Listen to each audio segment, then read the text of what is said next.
Exactly. And a part of the plan that sometimes we don't plan for is the sheltering in place. Right. When you're in your house, it may not be the best thing to evacuate. Right. It may be to shelter in your home, and this gets back to the plastic and duct tape over the windows. Yeah. Now, why do you do that? Well, a lot of people made fun of it, and they thought it was something that was new, and it's been around for years. If there is an incident, say involving a chemical, sometimes the best thing is to shelter in place so you don't get outside and get into the plume. So the plastic was there to cover some of the windows, so while you're in the home, whether it's downstairs or upstairs, depending on the type of chemical, that gives you more protection. So, by the time the chemical blows over, you're all set. But it's just added protection. Okay, so talk about that. It's something like you just go down to your hardware store and get some Visqueen and duct tape. Absolutely. And do you have them pre-cut to fit the windows? Is that what you could? recommend? You could. To save time, that would probably be a real good idea. And you recommend doing, from what I saw on some of the websites, a 1 room or 2 rooms? Is that kind of what you talk about? It depends. If you have a safe room in your home. And what is a safe room? A safe room could be a closet. It could be an interior bedroom or a bathroom. During a tornado, if there's a certain room in the basement you go to, home should have a designated area within the home that they go to. Years ago, they had shelters and basements were definitely set up for an emergency. But that's where you would at least at a minimum do it there. Okay, very good. And how long do they, in these types of situations you should plan, if it's a chemical type of thing, it could be 2 or 3 or 4 hours. And some of the potentials that are out there with the communicable diseases, with the flu epidemics, those could be several days, right? It could be, yes. Yeah. And so the best thing is that those are very, very slight chances that could occur, but it's better to be like a good scout and prepared for them versus not addressing them. Absolutely. Yeah. Again, we want to prepare for the worst case scenario so we can handle any emergency. Now, what's sort of, we talked about going back to sort of your system, which is the district system.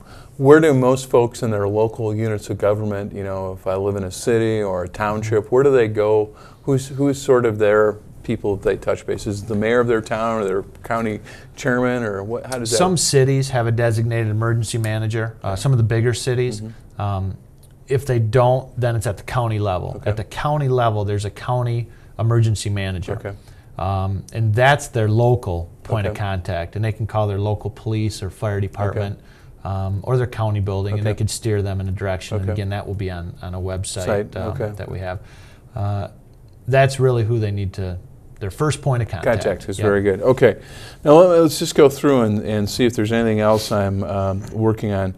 What about, I want to go through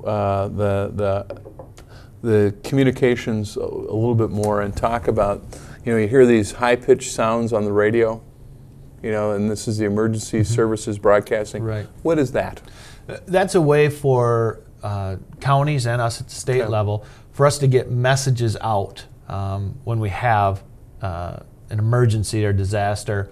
Every month, the sirens throughout the state, those are all tested, and everyone hears those, and those are put in places so everybody hears them.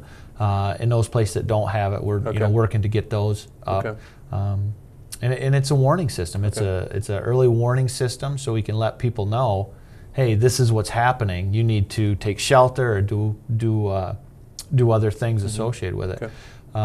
And with technology changing, we're finding more and more ways to notify people. Okay, so we've got that. Then what's the difference? And then there's we talked a little bit about the emergency radio you're supposed to have in your home. But what is this sort of national severe weather? How does that work? What is going on there? Is that?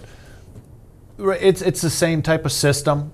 It's just one is we can type in messages on one system and send it through our channels, and then there's one at the national level. So there's different ways messages can get out. It's just by different people. Gotcha. Okay, very good. Well, let's go through, because we're kind of coming to a conclusion on our show. The websites and the places that families should be going on for getting prepared.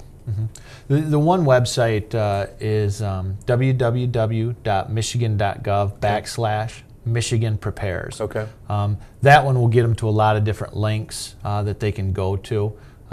Another one they could go to is ready.gov, okay. and that's at the federal level, okay. And they can access the Federal Emergency right. Management Agency and all those sites. Right. And that will definitely steer them in the right okay. direction. Now, ready.gov has talked about business preparing mm-hmm. for things. Are there any pointers on business that we need to be looking at, small business and those types Well, with of things? businesses, just like a home, they need to have a continuity of operations mm-hmm. plan in place. And basically, it's to keep their business functioning. Right, yeah. You know, if their business goes under, or if the disaster affects right. that business, they need to be able to pick up and right. keep running their business from another right. location. Right. Because if they don't, their business may not. Right.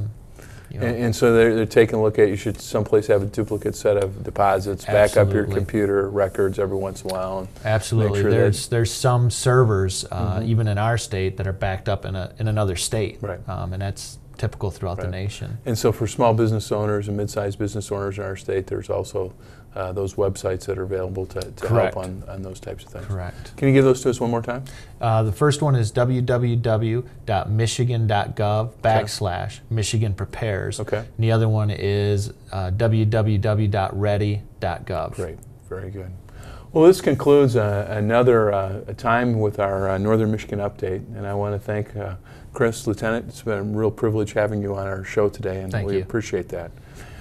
These are also available through our website, which is going to be listed at the bottom, and we will also have on that, if you click onto our website, you'll be able to access the two that the Lieutenant mentioned as far as in preparation.